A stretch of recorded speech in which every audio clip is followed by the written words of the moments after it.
Higher secondary pass কৰাৰ পিছত higher secondary উত্তীৰ্ণ হোৱাৰ পিছত যিসকল ছাত্ৰ ছাত্ৰীয়ে পেৰামেডিকেল কোৰ্চত এডমিশ্যন ল'ব বিচাৰিছে তেওঁলোকৰ বাবে অনলাইন এপ্লিকেশ্যনৰ লিংক খুলি দিয়া হৈছে 15 মে'ৰ পৰা 15 জুনলৈকে অনলাইন এপ্লাই কৰিব পাৰিব।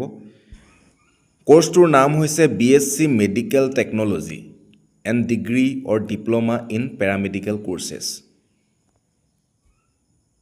Srimanta Sankardeva university of health ছায়েন্সে এই পৰীক্ষাটো অনুষ্ঠিত কৰিব। এণ্ট্ৰেন্স এক্সাম এটা দিব লাগিব পেৰামেডিকেল কোৰ্চত এডমিশ্যন ল'বৰ কাৰণে।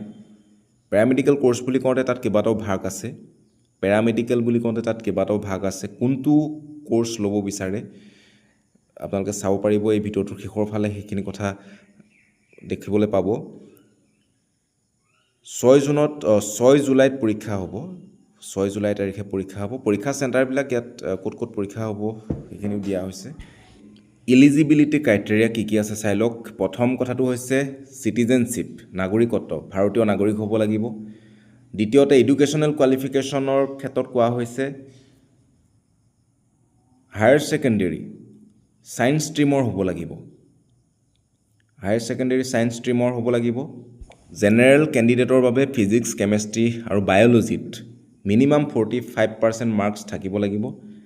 আৰু যদি OBC, MOBC, SC, ST হয় তেতিয়াহ'লে 40% মাৰ্কছ থাকিব লাগিব। আৰু ST হিলছৰ কাৰণে গ্ৰেছ মাৰ্ক নথকাকৈ হায়াৰ ছেকেণ্ডেৰী পাছ কৰিব লাগিব।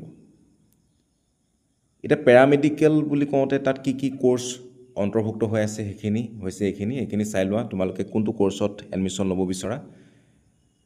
তাৰপিছত এপ্লিকেশ্যন ফিটো হৈছে 2000 ৰুপিজ, 2000 টকা এপ্লিকেশ্যন ফি পে' কৰিব লাগিব, অনলাইন পে' কৰিব লাগিব। অনলাইন এপ্লাই কৰিবৰ কাৰণে লগা লিংক এই ভিডিঅ'ৰ তলৰ ডেছক্ৰিপশ্যনতে দিয়া থাকিব। সেই লিংকত ক্লিক কৰি তোমালোকে অনলাইন এপ্লাই কৰিব পাৰিবা। ইম্পৰ্টেণ্ট ডেটখিনি কি কি সেইখিনি চাই লোৱা। অনলাইন এপ্লাই কৰাৰ লিংক খোল খাইছে 15 মে'ৰ পৰা আৰু লাষ্ট ডেটটো হৈছে 15 জুন। 15 জুনলৈকে তোমালোকে অনলাইন এপ্লাই কৰিবা। 6 জুলাই তাৰিখে এক্সামটো হ'ব। 6 জুলাই তাৰিখে এক্সামটো হ'ব। এক্সামটো ষ্টেট লেভেল এক্সাম, অসম ভিত্তিক হ'ব। অসমতে এই পৰীক্ষাটো অনুষ্ঠিত হ'ব।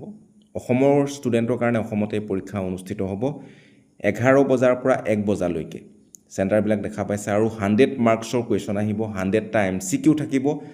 কি কি ছাবজেক্টৰ কুৱেশ্যন আহিব? Physics, chemistry, biology, English. Physics, chemistry, biology, English প্ৰত্যেকতে 25 মাৰ্কছকৈ থাকিব। প্ৰত্যেকটো ছাবজেক্টতে 25 মাৰ্কছকৈ নম্বৰ আহিব। আৰু কুৱেশ্যন পেপাৰখন হায়াৰ ছেকেণ্ডেৰী লেভেলৰ হ'ব, হায়াৰ ছেকেণ্ডেৰী ষ্টেণ্ডাৰ্ডৰ হ'ব। কোৱালিফাইং মাৰ্কছটো ইয়াত দিয়া আছে